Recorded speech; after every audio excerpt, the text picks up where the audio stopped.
Thomas stood at Farquhar, the top station of his branch line. He had run round Annie and Clarabelle after the morning journey and was enjoying a short rest before the run back down the valley. His driver and fireman stood beside his cab, talking to the guard who had brought startling news.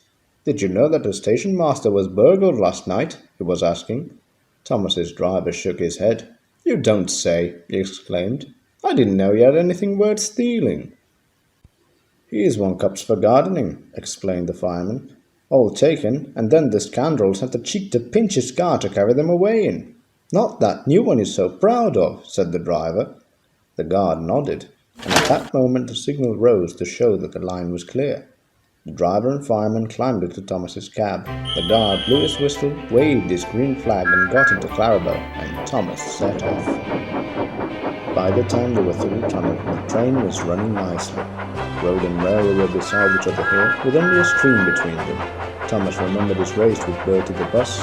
He had only won because he could go through the hill while Bertie had to go over it. A flash of colour on the road ahead caught his eye. He tried to go faster to look more closely. "Steady, Thomas," said his driver. "There's plenty of time." "Can't we get closer to that car?" panted Thomas. "It looks like station masters to me."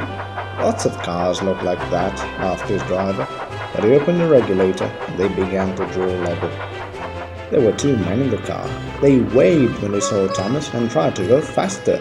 "That's the car, all right, Thomas," said the fireman, "and those 2 must be the thieves. But we can't stop them, and they'll be gone long before the next station." "We need a pencil, paper, and something to put a note in," said the driver. "We'll throw a message out at the next signal box." Quickly wrote the note, and they put it in the fireman's empty lunch tin. Then, drawing ahead of the car, Thomas whistled to attract the signalman's attention. They slowed so that the fireman could throw the box up to him, and as they went past, both driver and fireman shouted "Police!" at the tops of their voices.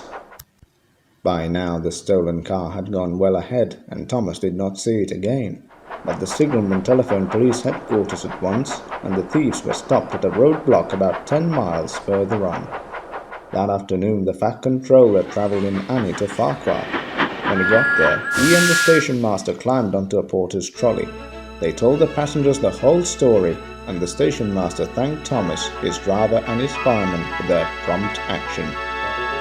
The passengers cheered loudly, and they cheered even more when they heard that the station master's gardening cups had all been found undamaged in a sack in the boot of the car. "A long time ago," said the Fat Controller, holding up his hand for silence, "Thomas showed how valuable he is to the smooth running of my railway. I am sure you will all agree that today he has once again proved himself to be a really useful engine."